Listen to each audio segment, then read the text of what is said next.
Saya bukan tidak membaca buku, saya juga membaca buku. Dan banyak teori. Mengabaikan semua teori-teori yang ada tanpa mencoba untuk mengcompare. Saya memiliki konsep ini. Anda mengerti, terimalah. Mengerti, tidak menerima, silahkan. Watak, karakter, kepribadian. Ketiga kata ini digunakan dalam percakapan di berbagai kesempatan. Seakan-akan sama saja dan orang tidak mencoba untuk membedakan. Bahkan pendeta pun mungkin juga tidak pernah tahu. Berkenaan dengan usaha untuk mengubah diri menjadi manusia seperti yang dikehendaki oleh Allah. Mau tidak mau, kita harus membedah pokok masalah ini. Watak, karakter, dan kepribadian. Walaupun hal ini terus terang sulit diuraikan secara sempurna. Tetapi dengan memahami sejauh yang bisa kita mengerti, hal ini akan memberikan kontribusi atau bantuan yang berarti untuk mengenal mengenai siapa diri kita atau mengenai manusia. Dan pengenalan mengenai manusia ini sangat penting untuk membantu memahami proses pendewasaan rohani menjadi manusia seperti yang dikehendaki oleh Allah. Oleh sebab itu harus ada kerangka. Harus ada kerangka berpikir mau tidak mau. Kita harus memilih satu kerangka berpikir yang melaluinya kita akan bisa mengerti bagaimana memanage, mengelola hidup kita masing-masing. Nah, sesungguhnya Bapak Ibu, bicara soal watak, karakter, itu dua kata yang bersinonim.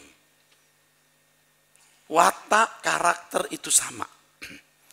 Nah, oleh karena sudah salah kaprah dasar wataknya gitu ya. Kita seringkali juga tanpa sadar menggunakan kata itu. Tetapi kalau kita mau melihat secara detail, watak dan karakter pada dasarnya sama, saudara. Ya. Character dalam bahasa Inggris.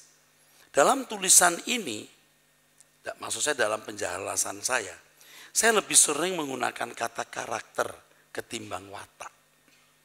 Walaupun watak sebenarnya juga punya kedekatan dengan pengertian kepribadian atau personality.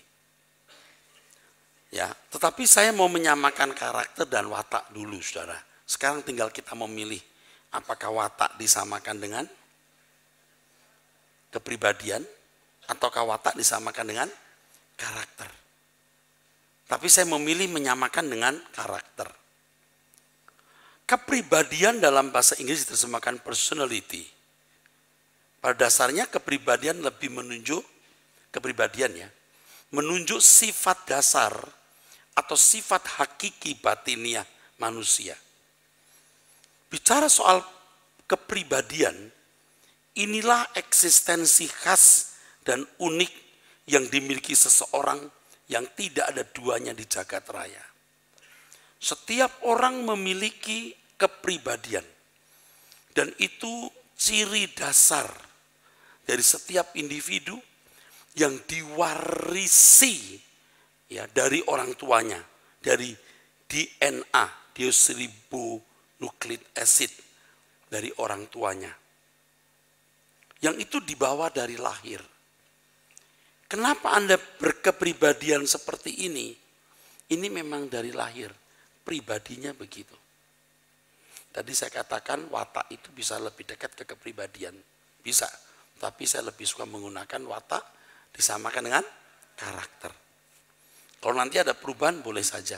Sekarang yang penting kita bedakan antara karakter dan kepribadian. Ciri dan dasar kepribadian ini sangat sulit diubah atau mungkin tidak bisa diubah. Cuman saya yakin masih bisa. Atau diperhalus. Dalam psikologi melalui pengujian dan pengalaman di bidangnya sejak Hippocrates mengemukakan teori mengenai tipe-tipe kepribadian. Dan saudara pasti pernah mendengar yang namanya sanguinis, melankolis, keloris, Flegmatis. Tetapi ada juga psikolog yang mengemukakan ide adanya 9 tipe manusia yang dikenal sebagai Enneagram. Maksud saya mengatakan ini, saya bukan percaya adanya tipe-tipe ini. Saya cuma mau mengemukakan begini, saudara. Ada benarnya bahwa yang namanya kepribadian itu dibawa dari lahir. Personality itu dibawa dari lahir. Ini kepribadian, saudara. Jadi ketika orang dilahirkan, tipenya itu ada di sini, tipenya itu. Tipenya ada di sini. Ini masih kosong, tubuhnya masih bayi. Ini pun proses. Bahkan saudaraku, saraf-sarafnya pun kan juga harus diproses dalam kandungan ini. Saraf otak ini. Nah, kepribadian tuh di sini, saudara. Ada tenang dulu ya, nanti saya jelaskan. Ini kan besok, minggu depan masih saya jelaskan. Ya, oke, tenang dulu. Karena ada beberapa hal yang agak rancu di sini. Tapi saya memahami. Nah, karakter, bicara soal karakter. Karakter manusia itu sebenarnya sama dengan kualitas jiwa. Kualitas jiwa itu disimbolkan oleh apa yang disebut karakter. Isi jiwa manusia yang ada pikiran, perasaan, kehendak itu yang bersangkut paut juga dengan norma atau etika menentukan kualitas karakternya. Kalau jiwanya baik, maka maksud saya kalau isi jiwanya baik, maka karakternya baik. Tapi kalau isi jiwanya buruk, maka karakternya buruk juga, saudara. Jadi disinilah letak karakter manusia. Lalu apa hubungan personalitas, Pak? Nanti saya jelaskan. Tidak bisa seketika sekaligus. Apa yang dilihat, didengar itu mewarnai jiwa. Betul? Nah, apa yang dibangun dalam jiwanya dari yang dia didengar, ini membentuk kualitas dari karakter. Karakter itu tidak turun dari langit.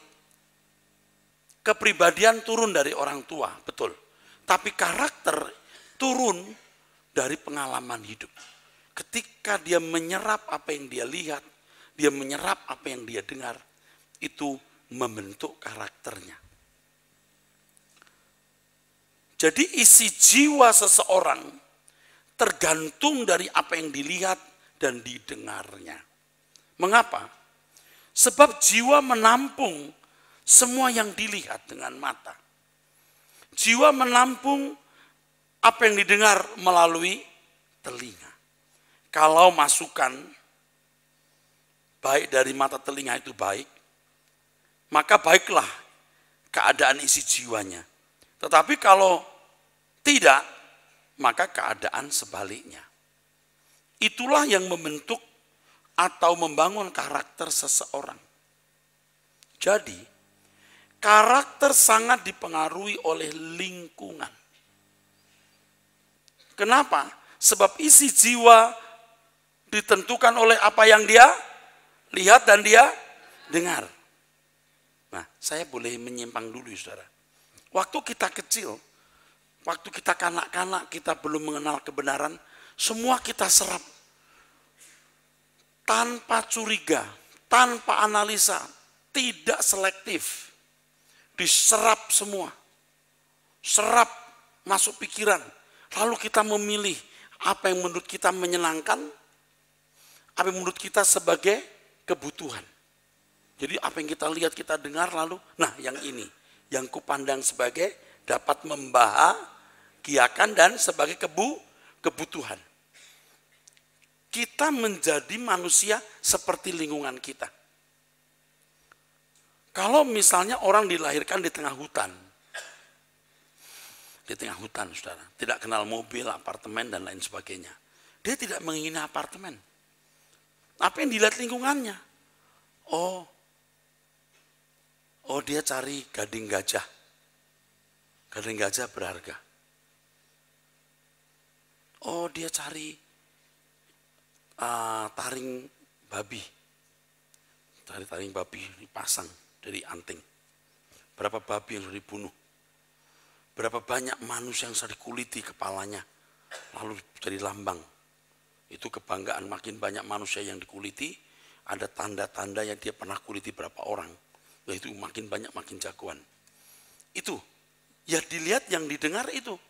Jadi itu yang dipandang sebagai yang dapat membahagiakan karena kehormatan. Dan yang dianggap sebagai kebutuhan. Ini saudara. Manusia menjadi peta dari lingkungannya.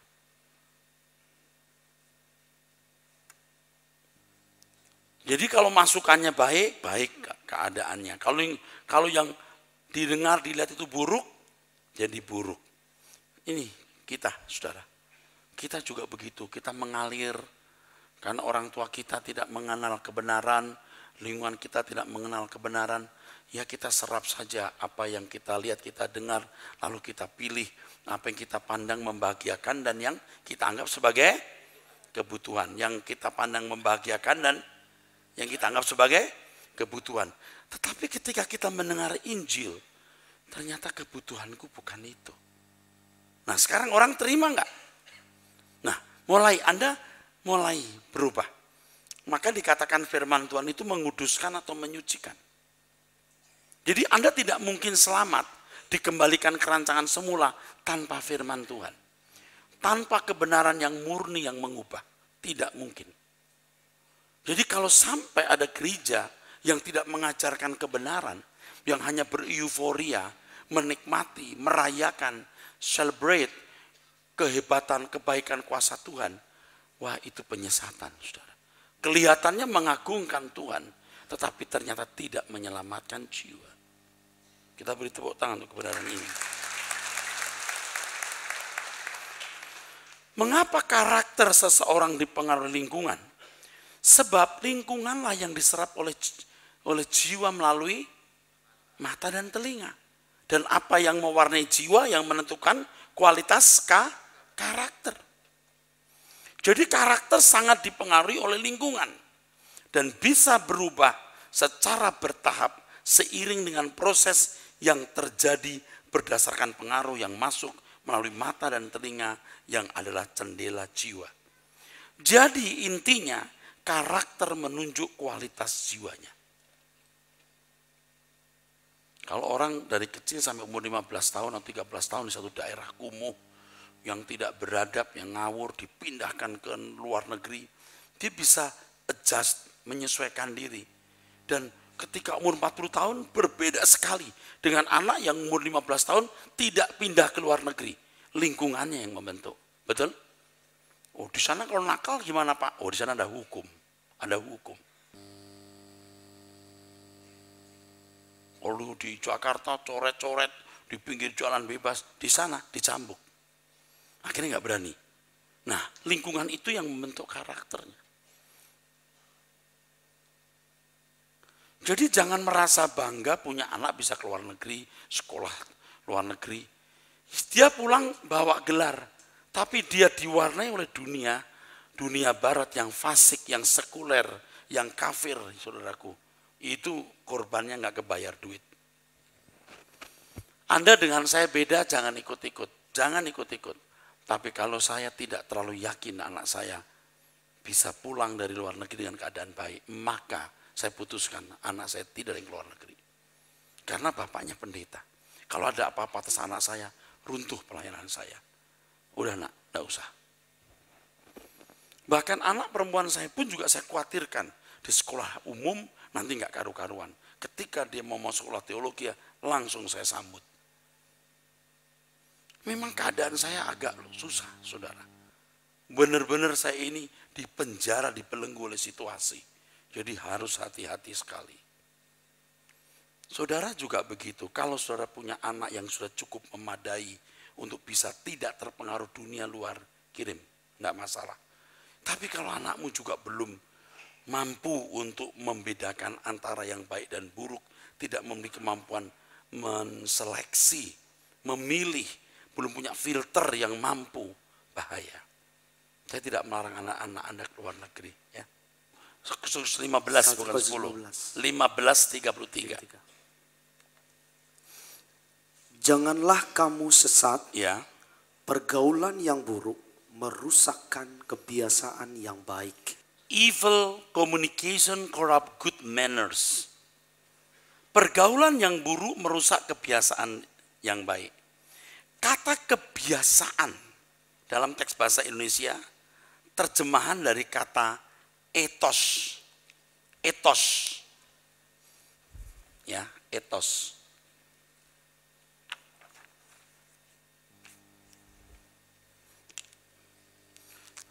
Dibaca ulang, Pak. 1 Korintus 15 ayat 33.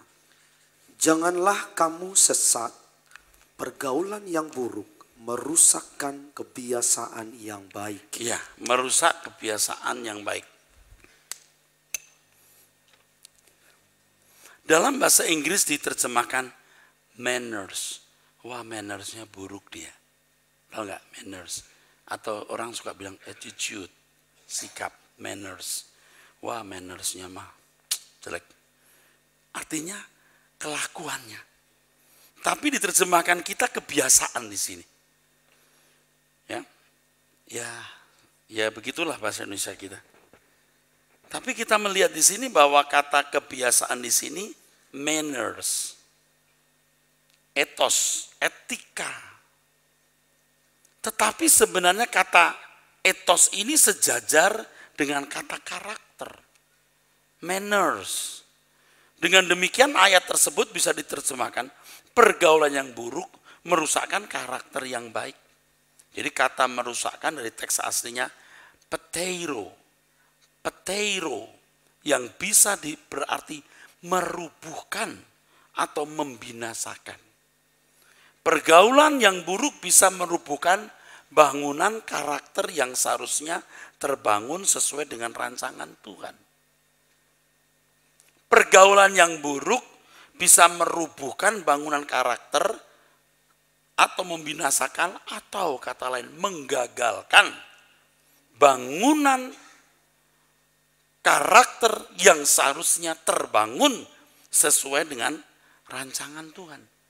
Jadi kalau keselamatan itu usaha Tuhan mengembalikan manusia kepada rancangan semula. Kalau Anda tidak keluar dari pergaulan yang buruk, Anda tidak mungkin bisa selamat. You harus keluar. Pak, kita tidak bergaul dengan orang, Pak. Oh, bergaul, tapi tidak menyerap spirit mereka. Bersahabat jangan, berteman ya. Dan saya percaya Bapak, Ibu, saudara-saudara sekalian yang belajar firman Tuhan dengan benar, Anda akan mulai resisten, menolak. Jangankan orang di luar gereja, sesama ke gereja.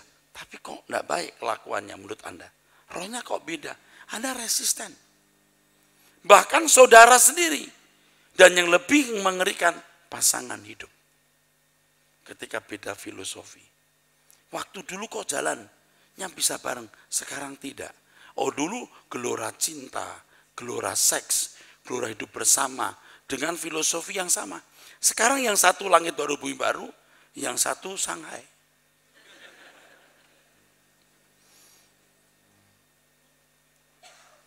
Nah, karakter seseorang itu peta dari lingkungan dan segala pengalaman hidup yang dilaluinya. Kenapa orang sampai seperti ini? Tidak mungkin lepas dari lingkungan dan segala pengalaman hidup yang telah dilaluinya. Nah, dalam hal ini kita bisa mengerti betapa besar peranan pergaulan dalam membentuk karakter seseorang. Betapa besar, saudaraku sekalian. Jadi kualitas karakter tergantung dari lingkungan pergaulan itu, saudara. Sampai di sini dipahami? Masih ikut, saudara? Mengerti? Oke. Jadi jiwa kita diwarnai dari apa yang kita lihat dan kita dengar. warna jiwa itu yang menentukan kualitas karakter. Kualitas karakter kita tergantung dari warna jiwa. Kalau jiwa diisi dengan hal-hal yang salah, karakternya pasti buruk. Jadi saudara ini kan produk dari apa yang saudara lihat dan saudara dengar. Nah dulu kita kan gak selektif karena kita tidak tahu. Nah sekarang kita mulai selektif. Nah berhubung iramanya sudah salah, kita perang itu. Antara keinginan yang baik karena kita mulai tahu, dan irama yang sudah terlanjur mengakar dalam diri kita. Nah itu nanti ada perannya di suara hati.